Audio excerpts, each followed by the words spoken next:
আকাশবাণী আগরতলা স্থানীয় সংবাদ পড়ছে চন্দন লেখাপাল। এখনকার বিশেষ বিশেষ খবর হল ঘূর্ণিঝড় রেমালের প্রভাবে রাজ্যেও বিভিন্ন স্থানে স্বাভাবিক জীবনযাত্রা ব্যাহত। আগামী 24 ঘণ্টায় রাজ্যের সবকটি জেলায় ভারী বৃষ্টিপাত ও 50 থেকে 60 কিলোমিটার বেগে ঝোড়ো হাওয়া বয়ে যাওয়ার সতর্কবার্তা জারি। দুর্যোগপূর্ণ আবহাওয়ার জন্য রাজ্যেও বেশ কিছু উড়ান এবং রেল পরিষেবা বাতিল করা হয়েছে। অষ্টাদশ লোকসভা নির্বাচনের সপ্তম শেষ পর্বের প্রচার এখন তুঙ্গে। এবারে আসছে বিস্তারিত সংবাদে। ভারতের আবহাওয়া দপ্তর জানিয়েছে যে ঘূর্ণিঝড় রেমাল উত্তর উত্তর পূর্ব দিকে অগ্রসর হতে পারে এবং আজ রাতের মধ্যে ধীরে ধীরে গভীর নিম্নচাপে পরিণত হবে। বাংলাদেশ ও পশ্চিমবঙ্গের ওপর দিয়ে ঘূর্ণিঝড়টি গত 6 ঘণ্টায় 5 কিলোমিটার বেগে ধীরে ধীরে উত্তর দিকে অগ্রসর হয়। এই মুহূর্তে এই ঝড় আগরতলার 185 কিলোমিটার দক্ষিণ পশ্চিমে অবস্থিত বাংলাদেশের যশোরে অবস্থান করছে। ঘূর্ণিঝড়ের প্রভাবে রাজ্যের প্রায় সব জেলাতেই মাঝারি থেকে ভারী বৃষ্টি ও ঝোড়ো হাওয়া বয়ে যায়। এখনও দমকা হাওয়া ও বৃষ্টি চলছে। রেমালের প্রভাবে বিপর্যস্ত হয়ে পড়েছে দক্ষিণ জেলার জনজীবন। গতকাল রাত 12টার পর থেকে শুরু হয় হালকা ঝড় বৃষ্টি। আজ সকাল 8টার পর থেকে তীব্রতা বাড়ে ঝড় বৃষ্টির। জেলা দুর্যোগ মোকাবেলা কর্তৃপক্ষের প্রোগ্রাম অফিসার জীবনকান্তি সরকার জানান, বহু জায়গায় গাছ ভেঙে পড়েছে, অবরুদ্ধ হয়ে পড়ে রাস্তা। জেলা শাসক সিদ্ধার্থ জয়সওয়াল জানান, রাস্তাঘাট পরিষ্কারের কাজে এনডিআরএফ, টিএসআর, বনকর্মী সহ সিভিল ডিফেন্স ও আপদমিত্র স্বেচ্ছাসেবকরা নিয়োজিত রয়েছেন।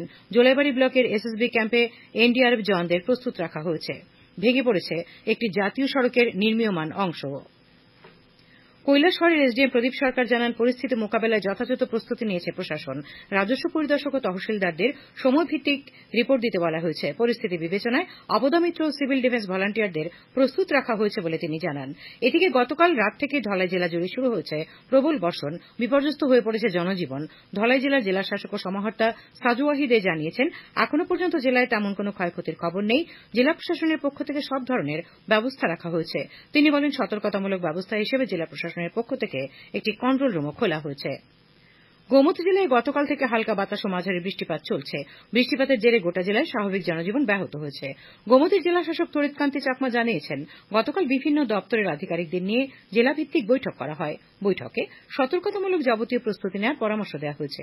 তিনি জানান, বিশেষ করে উদয়পুর, মহারানী এলাকায়, অমরপুরের ছবিমুড়া ও করবুকের ডুম্বুর জলাশয়ের নিকটবর্তী মৎস্যজীবীদের সতর্কবার্তা জারি করা হয়েছে।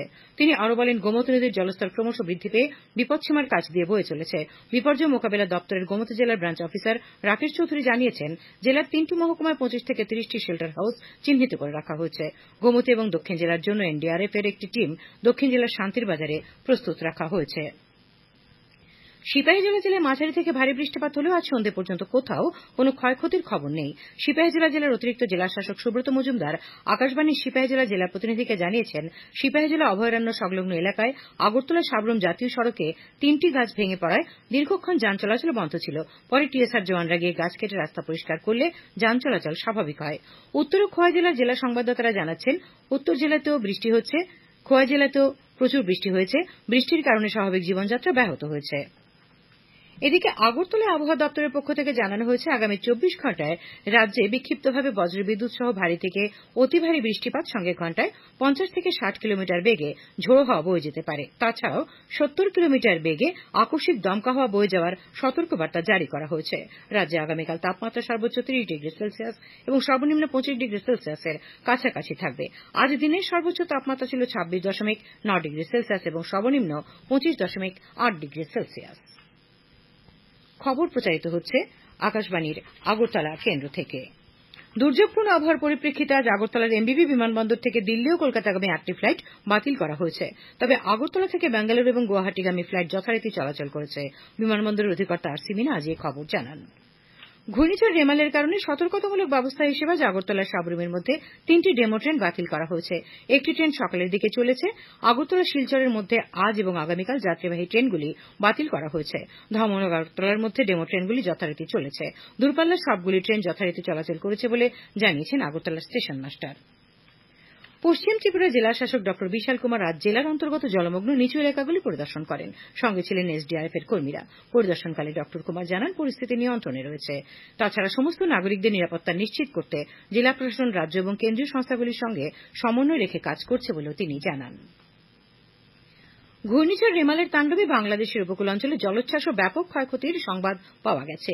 বিস্তীর্ণ অঞ্চলে এখনও ঝোড়ো হাওয়া এবং ভারী বৃষ্টিপাত চলছে। বাংলাদেশের পটুয়াখালী, ভোলা, সাতক্ষীরা, চট্টগ্রাম, বরিশালে অন্তত 6 জনের মৃত্যু হয়েছে বলে জানা গেছে। আগরতলা পৌর নিগমের মেয়র দীপক মজুমদার আজ বৃষ্টির জল নিষ্কাশনের কাজে ব্যবহৃত আগরতলা পৌর নিগমের কয়েকটি জলের পাম্প দেখতে যান। শ্রী মজুমদার বলেন, জল নিষ্কাশনের জন্য আগরতলা পৌর নিগমের 16টি অত্যাধুনিক পাম্প মেশিন রয়েছে। তাছাড়া ঘূর্ণিঝড় রেমাল সংক্রান্ত দুর্যোগ মোকাবেলায় আগরতলা পৌর নিগমের সব রকম ব্যবস্থা রয়েছে বলেও তিনি জানান। পরিদর্শনকালে আগরতলা পৌর নিগমের ইঞ্জিনিয়ার এবং পাম্প মেশিন পরিচালনা করার জন্য যুক্ত কর্মীদের সঙ্গে কথা বলে প্রস্তুতি সম্পর্কে অবগত হন তিনি। মুখ্যমন্ত্রী অধ্যাপক ড মানিক সাহা আজ আগরতলা স্টেট আয়ুর্বেদিক হাসপাতাল পরিদর্শন করেন। এই হাসপাতালে চিকিৎসা পরিষেবায় যে সমস্ত সমস্যা রয়েছে সে সম্পর্কে মুখ্যমন্ত্রী অবহিত হন। তিনি কর্তব্যরত চিকিৎসকদের সঙ্গেও কথা বলেন। সিপাহীজলা জেলার লোকসভা নির্বাচনের ভোট গণনাকে সুষ্ঠু ও শান্তিপূর্ণভাবে সম্পন্ন করতে আজ জেলা শাসক নাগেশ কুমার বীর পৌরোহিত্যে এক সর্বদলীয় বৈঠক অনুষ্ঠিত হয়। বৈঠকে বিজেপি, কংগ্রেস, সিপিআইএম, তিপ্রামাথা দলের প্রতিনিধিরা উপস্থিত ছিলেন। তাছাড়া সিপাহীজলা জেলার 2 অতিরিক্ত জেলা শাসক জয়ন্ত কুমার দে এবং সুব্রত মজুমদার, পুলিশ সুপার বিজয় রেড্ডি, জেলার অন্তর্গত 3টি মহকুমার 7টি বিধানসভা ক্ষেত্রের সহকারী রিটার্নিং অফিসাররা উপস্থিত ছিলেন। অতিরিক্ত জেলা শাসক সুব্রত মজুমদার জানিয়েছেন, সিপাহীজলা জেলার 3টি স্থানের 7টি গণনা কেন্দ্রে 7টি বিধানসভা কেন্দ্রের ভোট গণনা করা হবে। অষ্টাদশ লোকসভা নির্বাচনের 7তম শেষ পর্বের প্রচার এখন তুঙ্গে। এনডিএ মহাজোট এবং অন্যান্য দলের নেতৃবৃন্দ বিভিন্ন স্থানে সভা সমাবেশে অংশ নিচ্ছেন। বরিষ্ঠ বিজেপি নেতা এবং কেন্দ্রীয় স্বরাষ্ট্রমন্ত্রী অমিত শাহ আজ উত্তরপ্রদেশের কুশিনগর, সালেমপুর এবং চান্দৌলি সংসদীয় এলাকায় জনসভায় ভাষণ দেন। বিজেপির জাতীয় সভাপতি জগৎ প্রকাশ নাড্ডা আজ বারাণসীতে বিভিন্ন কর্মসূচিতে সাধারণ নাগরিক, তাঁতি, কারিগর সহ বিভিন্ন শ্রেণীর ভোটারদের সঙ্গে মত বিনিময় করেন। বর্ষীয়ান বিজেপি নেতা এবং মধ্যপ্রদেশের মুখ্যমন্ত্রী ড মোহন যাদব পাটনার মানেরে পাটলিপুত্র সংসদীয় আসনের বিজেপি মনোনীত প্রার্থীর সমর্থনে জনসভায় ভাষণ দেন। নালন্দা সংসদীয় আসনে নির্বাচনে জনসভা করেন জেডিইউ সভাপতি মুখ্যমন্ত্রী নীতিশ কুমার। কংগ্রেসের সাধারণ সম্পাদক প্রিয়াঙ্কা গান্ধী আজ হিমাচল প্রদেশের চাম্বা ও শাহপুরে জনসভায় ভাষণ দেন। প্রাক্তন কংগ্রেস সভাপতি রাহুল গান্ধী আজ পাটনা সাহেব ও পাটলিপুত্র নির্বাচনী এলাকায় খুশরুপুর এবং মানেরে জনসভা করেন। আরজেডি নেতা তেজস্বী প্রসাদ যাদব জাহানাবাদ, পাটলিপুত্র এবং আরাহ নির্বাচনী এলাকায় আরজেডি এবং সিপিআইএমএল প্রার্থীদের সমর্থনে বক্তব্য রাখেন। প্রধানমন্ত্রী নরেন্দ্র মোদী আজ সামাজিক মাধ্যমে প্রাক্তন প্রধানমন্ত্রী পণ্ডিত জওহরলাল নেহরুর মৃত্যুবার্ষিকীতে তাঁর প্রতি শ্রদ্ধা নিবেদন করেছেন। কংগ্রেস সভাপতি মল্লিকার্জুন খার্গে, দলের বরিষ্ঠ নেত্রী সোনিয়া গান্ধী সহ অন্যান্যরা আজ দিল্লির শান্তিবনে জওহরলাল নেহরুর স্মৃতিসৌধে শ্রদ্ধা নিবেদন করেন। আগরতলার প্রদেশ কংগ্রেস ভবনের জওহরলাল বাল মঞ্চের উদ্যোগে প্রাক্তন প্রধানমন্ত্রী পণ্ডিত জওহরলাল নেহরুর 60তম মৃত্যুবার্ষিকী পালন করা হয়। উপস্থিত ছিলেন জওহরলাল বাল মঞ্চের রাজ্য চেয়ারম্যান অলোক গোস্বামী, মহিলা কংগ্রেস সভাপতি সহ অন্যান্য কার্যকর্তারা। ভারতের প্রথম প্রধানমন্ত্রী পণ্ডিত জওহরলাল নেহরুর 60তম মৃত্যুবার্ষিকী আজ উদয়পুর জেলা কংগ্রেস অফিসে পালন করা হয়। জওহরলাল নেহরুর প্রতিকৃতিতে ফুলমালা দিয়ে শ্রদ্ধা জানান উদয়পুর জেলা কংগ্রেস কমিটির সভাপতি টিটন পাল, আরকেপুর ব্লক কংগ্রেস সভাপতি রঞ্জিত দেবনাথ, বাগমা ব্লক কংগ্রেস সভাপতি আরত বাহাদুর মলসম প্রমুখ। যুব মোর্চার মজলিশপুর মণ্ডলের উদ্যোগে জিরানিয়ার অগ্নিবীণা হলে এক রক্তদান শিবিরের আয়োজন করা হয়। উপস্থিত ছিলেন পর্যটন মন্ত্রী সুশান্ত চৌধুরী, বিজেপির প্রদেশ সভাপতি রাজীব ভট্টাচার্য, যুব মোর্চার প্রদেশ সভাপতি বিধায়ক সুশান্ত দেব প্রমুখ। শিবিরে মোট 33 জন স্বেচ্ছায় রক্তদান করেন। প্রদেশ কংগ্রেস সভাপতি আশিস কুমার সাহা আজ যুবরাজনগর, বাগবাসা, পানিসাগর এবং ধর্মনগরে কর্মী সভা করেন। সভাগুলিতে রাজ্যে আসন্ন ত্রিস্তরীয় পঞ্চায়েত নির্বাচনের প্রস্তুতি নিয়ে আলোচনা করা হয়। এসএফআই ও ডিওয়াইএফ এর সোনামুড়া বিভাগীয় কমিটি আজ 8 দফা দাবির ভিত্তিতে সিপাহীজলা জেলার মহকুমা শাসকের কাছে ডেপুটেশন প্রদান করে। দাবিগুলির মধ্যে অন্যতম ছিল স্কুলগুলিতে প্রয়োজনীয় সংখ্যক শিক্ষক নিয়োগ, হাসপাতালে নার্স ও চিকিৎসক নিয়োগ করা, বিদ্যাজ্যোতি বিদ্যালয়গুলির ক্ষেত্রে যথাযথ প্রশাসনিক ব্যবস্থা গ্রহণ ইত্যাদি। প্রতিনিধি দলে ছিলেন ডিওয়াইএফআই সোনামুড়া বিভাগীয় সম্পাদক ইন্দ্রজিৎ সাহা, সম্পাদক মণ্ডলীর সদস্য ভোলা ভৌমিক, মিজান হোসেন প্রমুখ।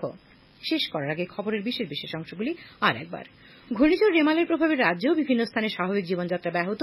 আগামী 24 ঘণ্টায় রাজ্যের সবকটি জেলায় ভারী বৃষ্টিপাত ও 50 থেকে 60 কিলোমিটার বেগে ঝোড়ো হাওয়া বয়ে যাওয়ার সতর্কবার্তা জারি। দুর্যোগপূর্ণ আবহাওয়ার জন্য রাজ্য বেশ কিছু উড়ান ও রেল পরিষেবা বাতিল। অষ্টাদশ লোকসভা নির্বাচনের 7তম শেষ পর্বের প্রচার এখন তুঙ্গে। স্থানীয় সংবাদ আজকের মতো এখানেই শেষ হল।